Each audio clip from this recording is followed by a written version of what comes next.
Welcome to Leadership Decoded. Here, we provide you practical tips on how to lead at your very best at work and in your everyday life. I'm your host, Dr. Will Ramey, a former U.S. Army officer and combat veteran, a current leadership and team development workshop facilitator, and Executive Education Adjunct Professor. If you want to drive your career and be ready for that next promotion, improve team dynamics, or knock that performance evaluation out of the park, you have got to understand how to seek high-quality feedback. Today, we're going to dive into how and where you can get that feedback so that you can improve team dynamics and grow as a professional. Let's dive in. This episode is brought to you by Sweat Tent, the industry leader of the portable at-home wood-burning sauna. Being a leader can be stressful. That's why I've been a sauna user for many years. Did you know that consistent sauna usage 3 to 4 times a week not only relieves stress and improves sleep, but it also enhances your physical well-being and fosters mental resilience and cognitive clarity to be a better leader?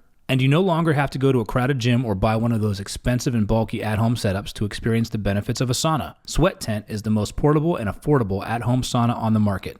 The setup takes minutes and can reach 200 degrees in under 30 minutes. Harness the power of the Sweat Tent sauna to lead with clarity and poise. Sweat out stress, ignite creativity, and emerge a more focused leader. All Leadership Decoded listeners will receive $100 off when you use code LEAD100. Visit sweattent.com today to get $100 off your purchase with code LEAD100 at checkout. Again, that's sweattent.com to get $100 off with code LEAD100. Sweat Tent, improving your ability to lead at work and in your everyday life. It takes time and effort to create a high-performing team. Leadership abilities is one of the most important areas to focus on for team development. Dr. Will Ramey understands the impact that leadership can have on team performance. He's led a wide variety of teams in the U.S. Army and corporate companies, from being a first-line supervisor to a senior-level leader. His programs focus on experiential learning for immediate application, transformational growth through mindset and behavioral shifts, and sustainable change to drive long-term success. If you're tired of traditional learning and development programs and are ready for a hands-on learning experience that will increase knowledge and provide practical application directly to your work environment, reach out today. Visit drwilliamramey.com to find a solution for your team. Dr. William Ramey, positive mindset, proactive approach, proven research. I'm excited to share with you that I've created something very special, your own self-reflection feedback guide. In this guide, it's going to help you get out of your comfort zone and get into your growth zone so that you can start seeking actionable feedback, document and reflect on how that feedback landed and what you're able to do with it. This guide will help you take those words and transform them into a plan and an act and execute an action so that you can start to grow and develop your own personal leadership skills and abilities. Head over to drwilliamramey.com, download your free self-reflection feedback guide, and let's put those words to work for you. So if you want to be a better leader, you've got to ask more questions. And specifically, research has showed that the clearer your questions are about your performance, as well as who you go seek feedback from, makes a huge difference in the quality of feedback that you're going to be able to get and what you're going to be able to do with that feedback once you receive it. Most leaders I've seen take the first step. They'll go to their boss, they'll ask, "Do you have any feedback for me?" "Oh no, you're doing okay, X, Y, and Z." If you ask a generic question, chances are you're going to get a generic answer. Maybe your boss isn't the best person to seek feedback from. Maybe it's a peer. Maybe it's another supervisor or another person up the chain who's not directly in your chain of command. Maybe it's somebody on your team. Being able to understand who to seek feedback from and when to seek feedback and how to craft that question to get the answers that you need to help you makes all the difference. So it's not just during performance reviews. These are the hallway conversations. These are the Friday conversations, the coffee chats that you may have after meetings or during the day, where you want to understand more about how something went. And sometimes you've got to put a little time and distance between an event to be ready to receive the feedback that you may get. So it's, think about the problem that we have is most people don't ask for feedback, or they ask the wrong way, or they ask the wrong person. So let's start with this.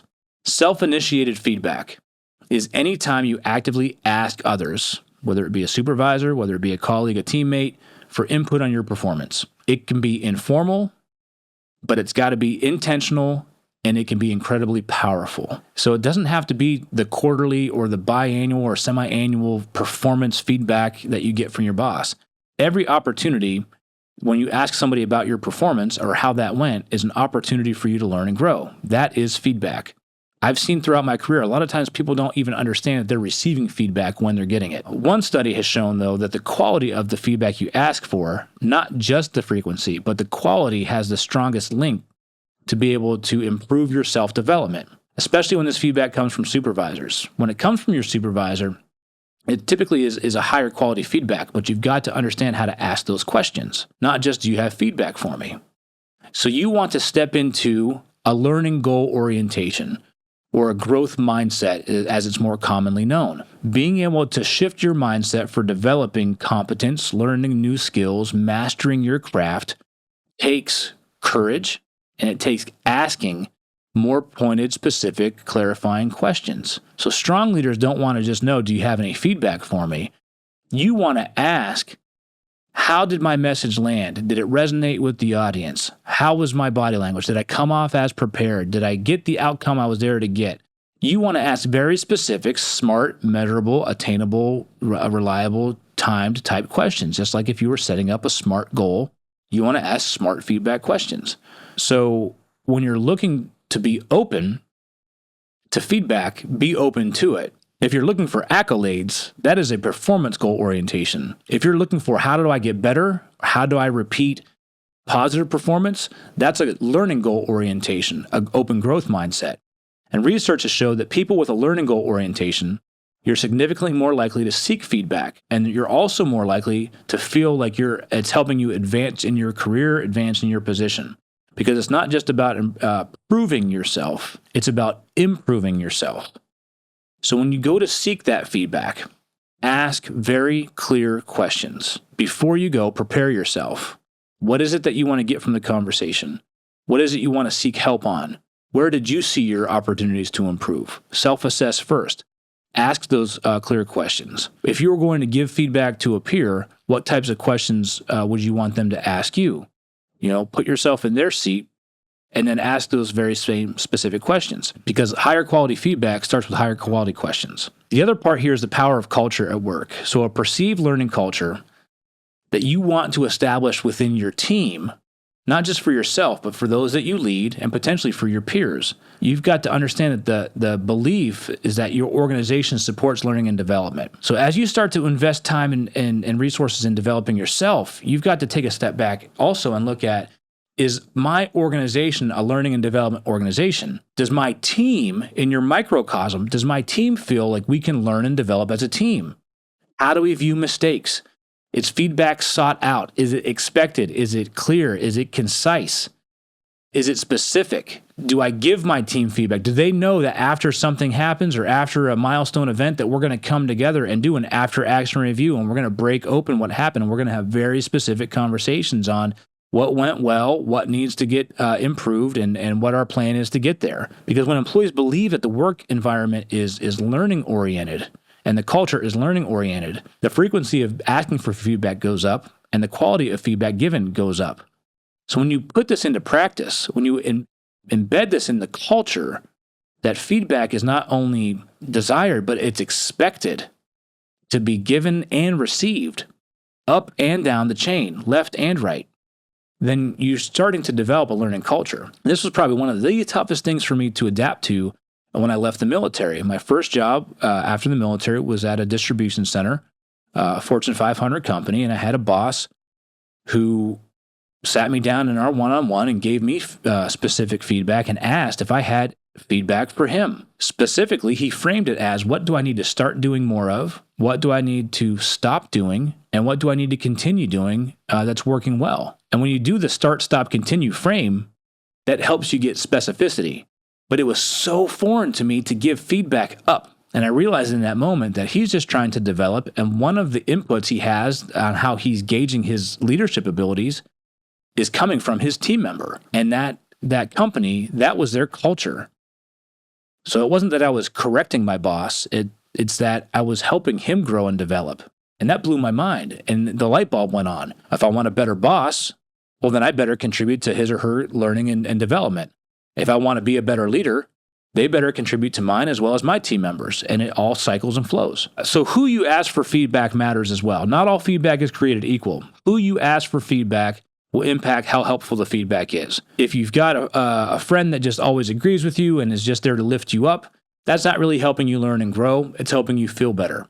That has its time and place. If you've got a boss who's interested in developing leaders to continue to progress in the company, who's in the room with you or who's in that moment with you, who directly observes what's going on, that's probably the best person to seek feedback from. If you've got a peer who is very candid with you and will hold a mirror up to you, that's another person that you want to go seek feedback from. So you want to look for people who are candid, who have direct observations, who you trust and value and respect their opinion. Supervisor feedback has been shown from research to have the highest impact on perceived career progression, but peer feedback also mattered, especially in organizations with strong learning environments and learning cultures.